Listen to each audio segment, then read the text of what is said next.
Franklin D. Roosevelt East River Drive North exit.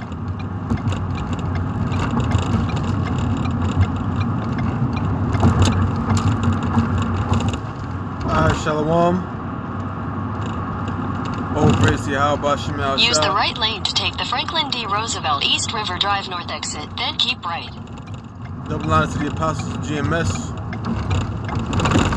My name is Amna Wa'ala, coming at you with a video. You know? Keep right. And, I didn't have a particular topic in mind.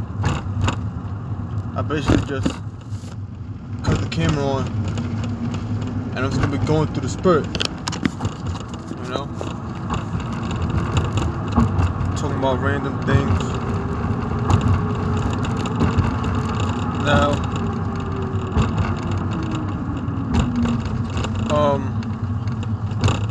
as you can clearly see, in this particular time period that we're in, you know, Esau is coming for Jake. Even them Jake celebrities, man. Like R. Kelly. Now they coming at Chris Brown. And the scriptures tell you, cursed shall thou be when thou comest in. Cursed shall thou be when thou goest out. I mean, you will come into the world cursed, you will leave the world cursed. Because being the children of Israel, as you so-called Negroes, Latinos, and Native Americans are, we were born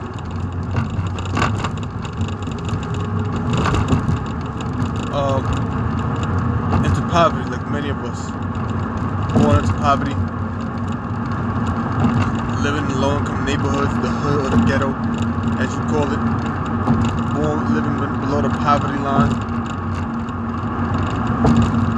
And then you have those amongst our people that the Most High may have given a blessing to in regards to talent.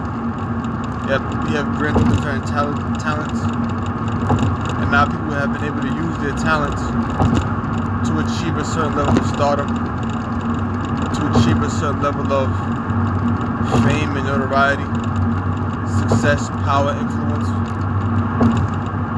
financial status, whatever you want to call it. But still in all, Esau is going to comfort the children of Israel, even with all that stardom, showing you that no matter how much money you got, no matter how much money that you have,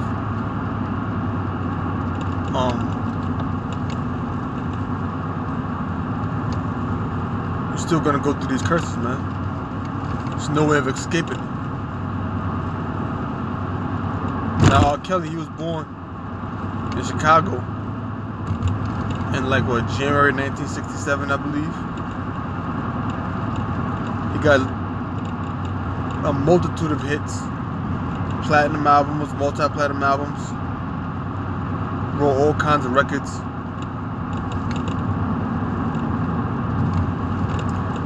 For other artists. Now all of these women coming out saying, oh, he was raping them, or it was statutory rape. Now, they made a whole damn documentary on that called Surviving R. Kelly.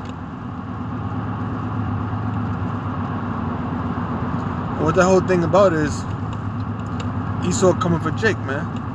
And using that black woman to come up against Jake. Because, as we already know, in the scriptures tell you that a virgin shall conceive and bear a child, speaking of Mary giving birth to the Son of the Most High, unto Yahweh Shah, the word we call Jesus Christ. The scriptures tell you what?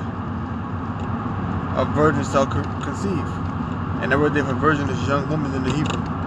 Ayalama, which means young woman or young woman of marriageable age. But back at that time, women was getting married at 14, 15 years old. Around the same time that those females were, R. Kelly was having sex with them, or allegedly having sex with them. So truth be told, historically, what R. Kelly really did wasn't actually wrong.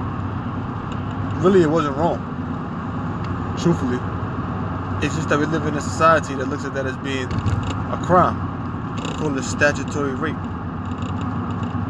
Because in regards to the United States statutes, if if you're considered a minor, you can't consent to sex with someone who is considered an adult legally. But really, he didn't really commit a crime.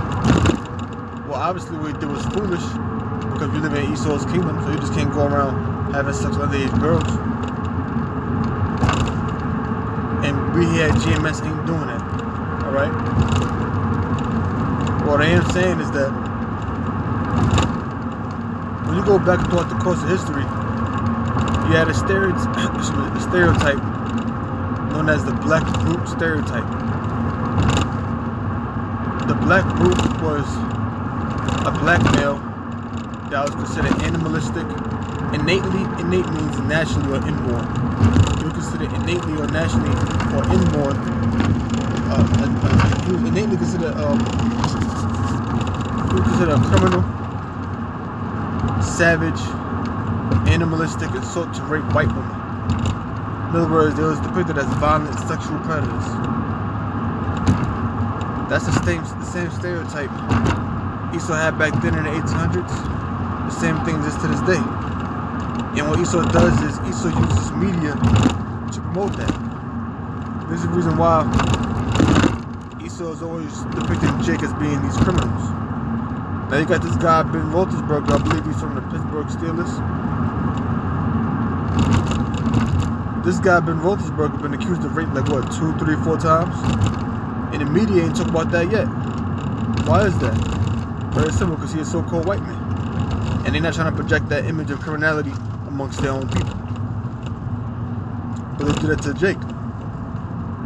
And that whole surviving R. Kelly thing was just something they put out there.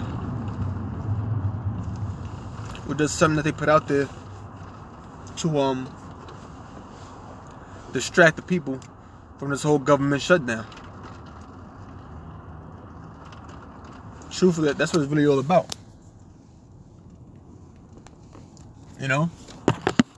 And all other types of things that's going on in this world. Now they're going around saying, oh, Chris Brown raped some woman in Paris.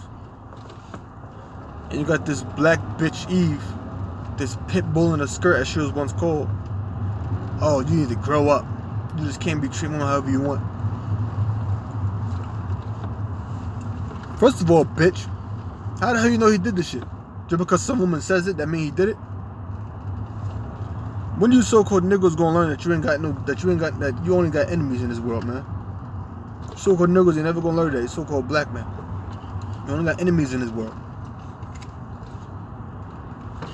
And all of that is to cover up the plans that Esau got going on behind the scenes.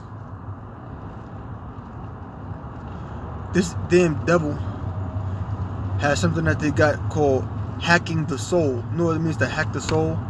Hacking the soul is basically using technology. These neuroscientists want to use technology and merge technology with human biology so that they could hack your soul. In other words, hack your mind, your brain. And that's where your soul is located, your spirit is located. That's the reason why Scripture tells you in the book of Ephesians, it says the renewing of your mind. But being renewed by the Spirit.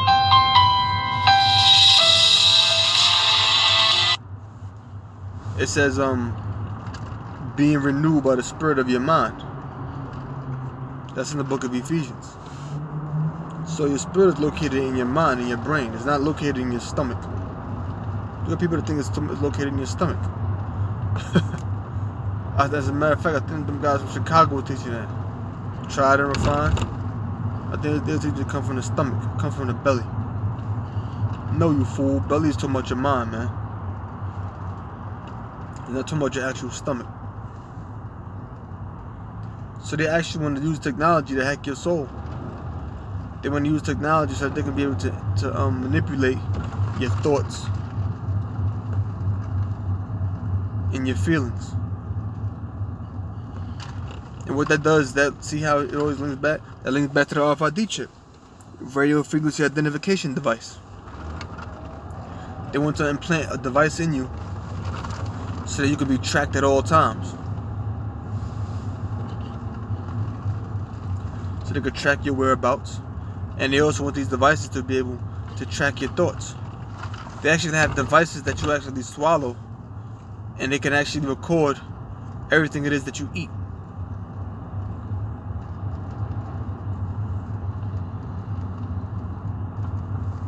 This damn devil won't stop. Esau has absolutely no restrictions on where he will go for power and control. Absolutely no restrictions. Not only does Esau want natural resources of other people, not only do he want the resources in space, not only do he want to see the Most High and His Son and the angels and the children of the Most High look like him, he want to track what the hell you eating, what the hell you got in your stomach. They want to hack the soul, so to speak, and this is what they call it.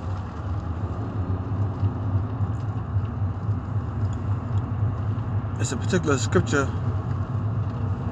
I'm thinking in my mind. It's on the tip of my tongue.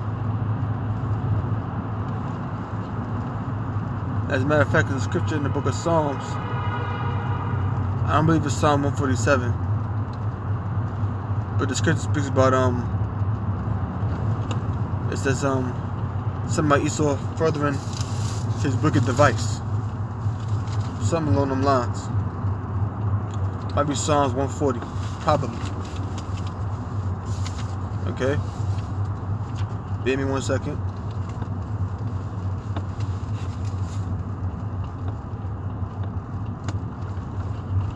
Yeah, it says Psalms 140:2, where it says which imagining wickedness in their hearts, and they gather together for war. I believe that's Psalm 140:2. That's Esau. Esau imagined wickedness in his heart. He imagined mischief in his heart, and their thoughts are to continually gather together for war. I'm not quoting verbatim. I'm driving right now, so I can't just pull out a Bible and read. You know. But as Esau, Esau's minds continue to gather for war. Because after all, that was Esau's blessing, the sword. A sword, you don't take a sword and use it to cut a slice of cake. If you ever ate a slice of cake, do you take out an enormous sword and cut a slice of cake? No, a sword is used to slice people up. Because when you go back to the book of Psalms, Genesis, the 37th chapter, I want to say it is, when it speaks about the blessing. Yeah, I'm pretty sure it's Genesis 37. When you go to Genesis 37th chapter and it speaks about the blessing that was given upon Jacob and given upon Esau, the blessing that was given upon Esau was what? The sword. Now a sword is nothing more than a killing instrument. Because when Peter cut off Malchus's ear, Yahushua took Malchus's ear and healed him, put it back together. Yahushua then said to Peter, he who lives by the sword shall die by the sword. I'm not quoting verbatim, I don't think. But what do they say in this modern day time? Live by the gun, die by the gun.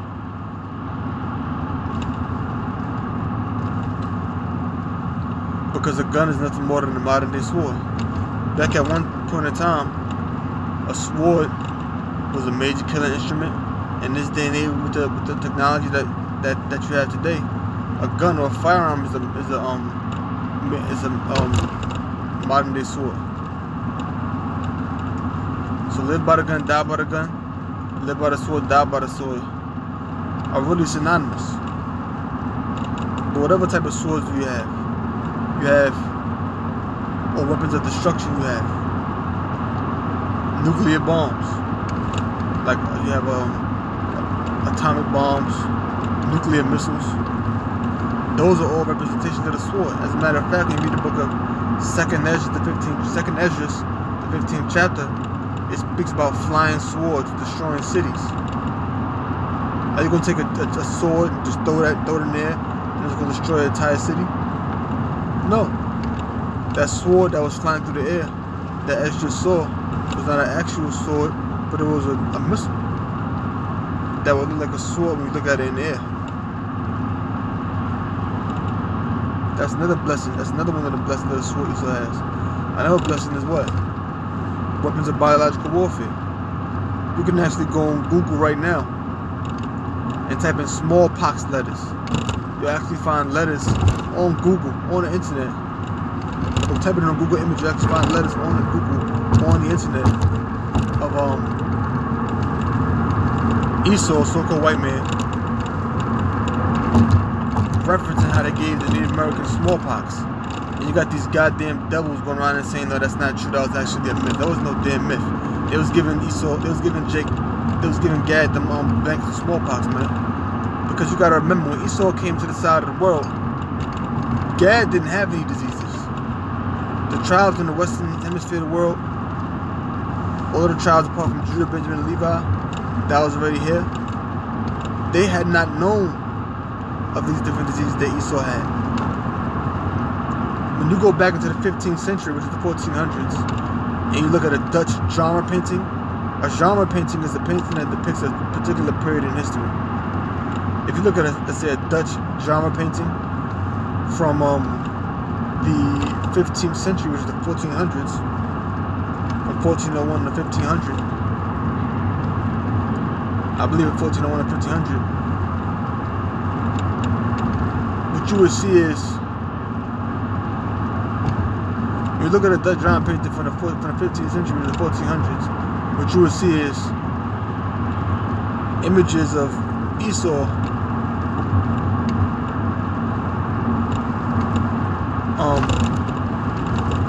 living in a house with horses.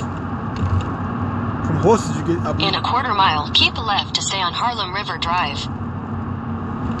If I'm not mistaken, from horses...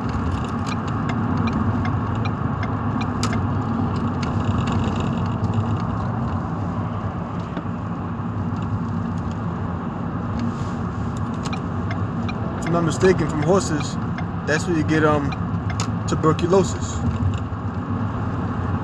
You'll see Esau living in a house with horses. Keep left to stay on Harlem River Drive. Esau living in a house with chickens. I believe from chickens you get influenza or smallpox. Continue on Harlem River Drive for 3 miles. You know? Living in a house with bats. That's how you get rabies. Still living in a house with horses, with bats, with pigs, with chickens and all other types of animals. And the illnesses, the diseases that those animals had would go on to the human beings. But Esau being exposed to it for such a long period of time, though many of them did die, eventually they built up an immunity to the disease. Whereas many of them weren't dying. And when Esau came to the side of the world, they brought things looking like yellow fever, smallpox, measles,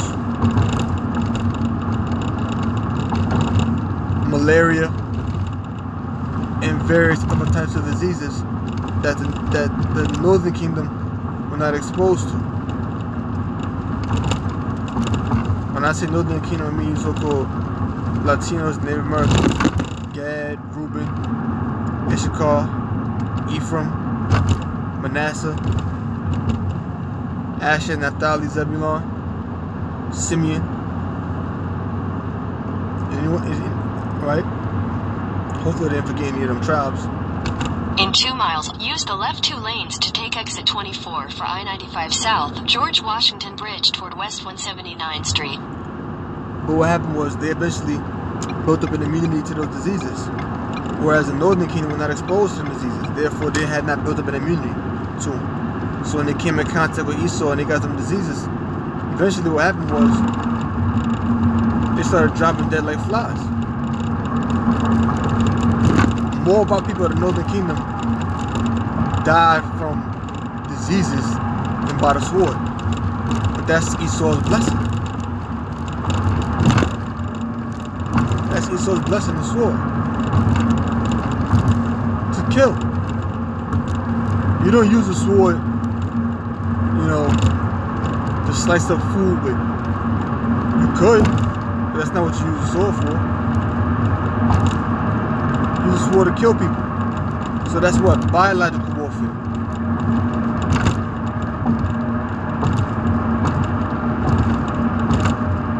As a matter of fact, you have something called the National Institute for Health. The National Institute of Health. And I believe 1996, there was something called the, what was it called? Damn. It's on the tip of my tongue. It's called,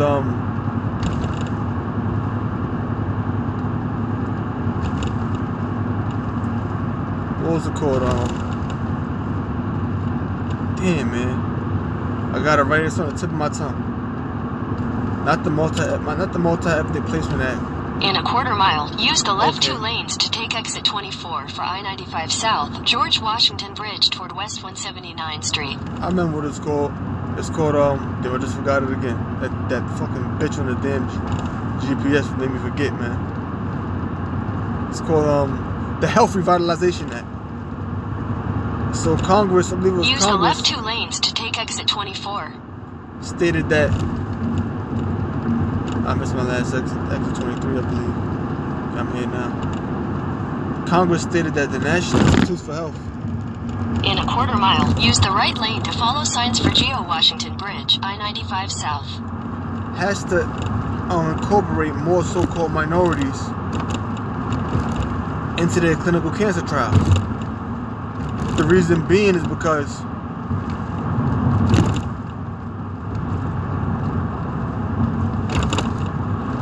over 90% of those people that was a part of the clinical cancer trials funded by the National Institutes for Health, over 90% use of them the were right white. lane to keep right.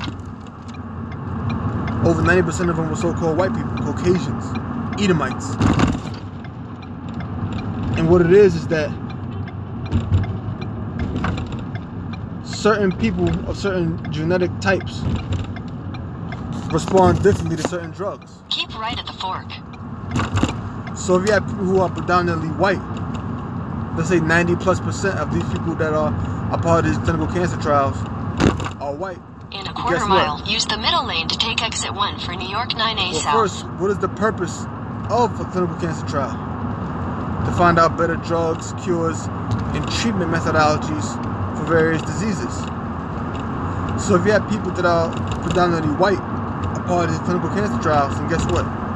The treatment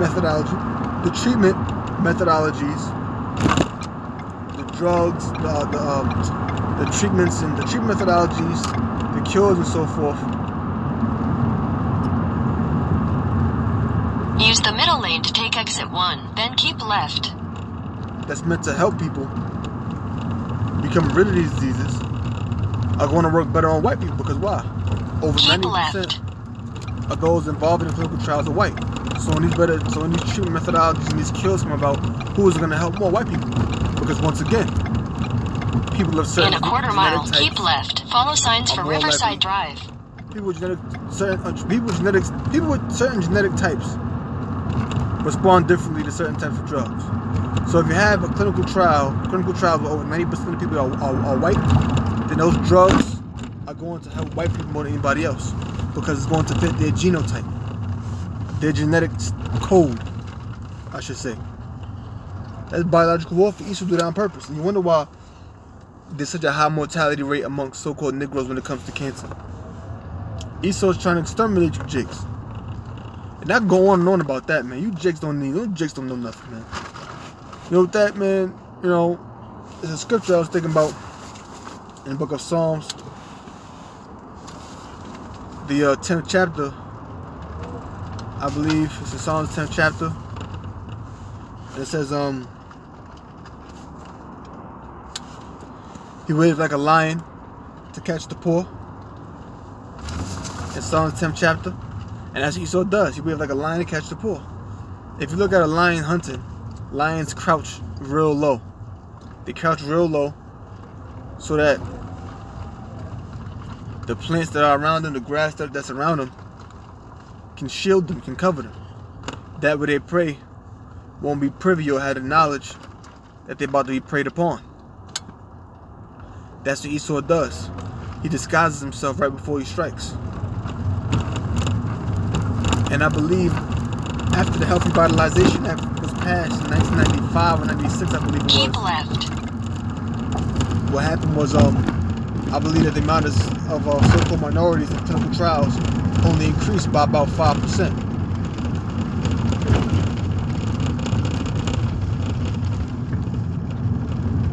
Which means Esau in 600 feet, use the right 2 lanes to turn right onto Riverside Drive.